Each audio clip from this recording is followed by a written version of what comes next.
Miss Murmu. আচ্ছা, তো ওরা আপনারাই? তো আপনারা এখানে মানে একটা ভালো জায়গা দেখছেন, এটা কিরকম গ্রামেও জায়গাকে দেখে ফেলছেন। এখানে দেখছেন কত রাস্তাঘাটের কি অবস্থা। ম্যাম, আমরা গ্রামের ছেলে পেলে, তো আমাদের অত ভালো জায়গা নেই, বুঝতে পেরেছেন তো। তাই আপনি টাকাটা দিন আর নাগমণি কেটে দিন, ঠিক আছে? আর আপনাদের মধ্যে শুভজিৎ চাকরি, আমি কেন, কি হচ্ছে? আপনার কি কোনো ম্যানার্স নেই? কোয়ালিটি কিভাবে কথা বলতে হয় জানেন না? এরকম অপমান করছি রে, যদি টাকাটা না দিত না থাকবে সোজা করে দিতাম। আপনি কিছু বললেন? কি বলবো আর, এই চলুন কাজের কথায় যাই, চলো চলো।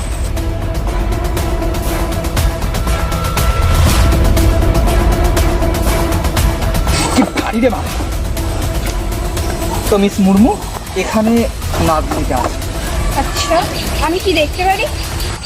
না না না, পয়সা পয়সা। আপনি আমাকে এটা দিন, টাকা ঠিক সময় আপনাদের অ্যাকাউন্টে পৌঁছে যাবে। আগে টাকাটা হাতে দিন, পরে নাগমণিটা নিন।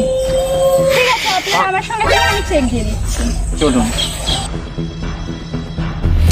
নাগমণি নাগমণি নাগমণি নাগমণি নাগমণি 500 কোটি আসবে আমার হাতে। এভাবেই তারা সকলে মিলে নাগমণিটিকে 500 কোটি টাকার বিনিময়ে মিস মুর্মুর কাছে বিক্রি করে দেয়। এত বড় অঙ্কের অর্থ হাতে পেয়ে যেন তাদের খুশির সীমা থাকে না।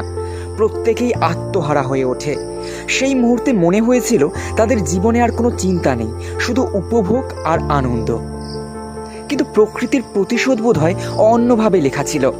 একদিন সেই দলের এক সদস্য, যে কিনা অর্ধের গরমে মাত্রাতিরিক্ত উচ্ছৃঙ্খল হয়ে উঠেছিল, সে গভীর রাতে নেশার ঘরে টলতে টলতে নির্জন জঙ্গলের পাশ দিয়ে হেঁটে যাচ্ছিল।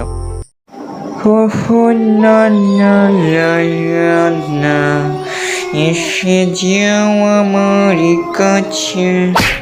ওরে বাপ রে বাপ, এই কেড়ে আমাকে এভাবে ধাক্কা মারলি?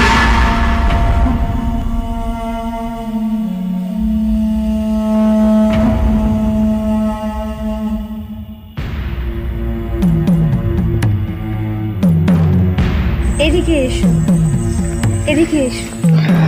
এই তুই আমাকে ডাকছিস?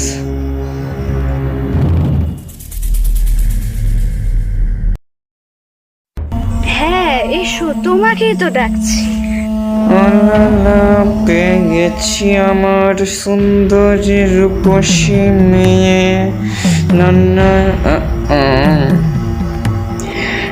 আর কত দূর যাবো? কোথায় নিয়ে যাচ্ছিস?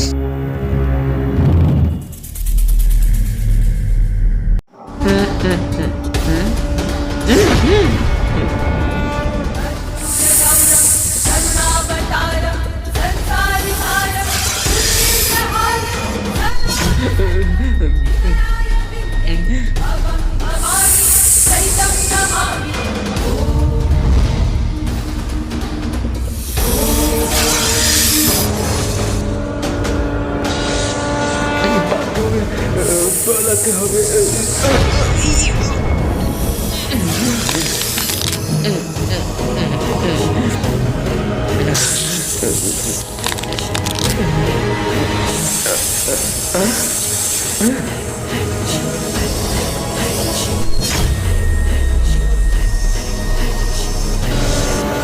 নাগের প্রতিশোধ আমি নেবই। আমি নাগিন, দেখে নে আমাকে। আমি নাগিন, সেই নাগিন যার নাককে তুই আলাদা করে দিয়েছিলিস আমার থেকে। ভালো করে দেখে নে।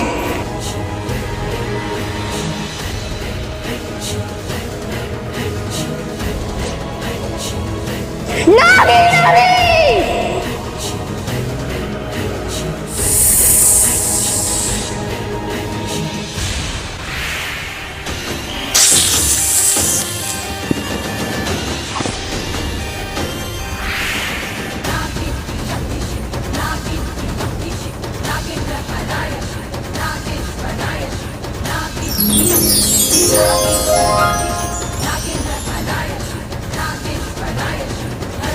আমার প্রথম প্রতিশোধ পূর্ণ হয়েছে।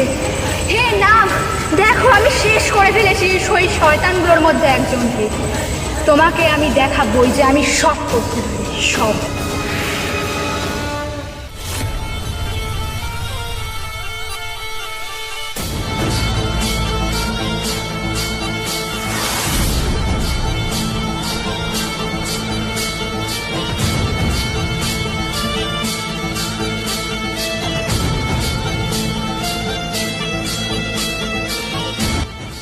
তোদের কাউকে আমি ছাড়ব না। আমার হাতেই তোদের মৃত্যু লেখা আছে।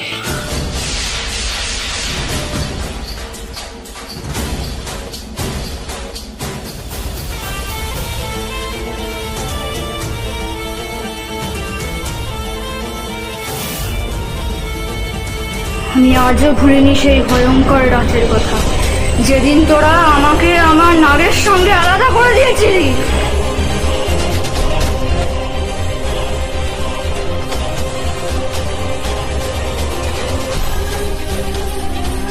তোদেরকে আমি ছাড়বো না। মহাদেব, আপনার জন্য তাদের মানব জন্মকে পেয়েছে, আপনি এমনটা কেন করলেন আমাদের সাথে? আপনাকে আমায় নতুন রূপ দিতেই হবে মহাদেব, আপনাকে দিতেই হবে একটা নতুন রূপ আমায়।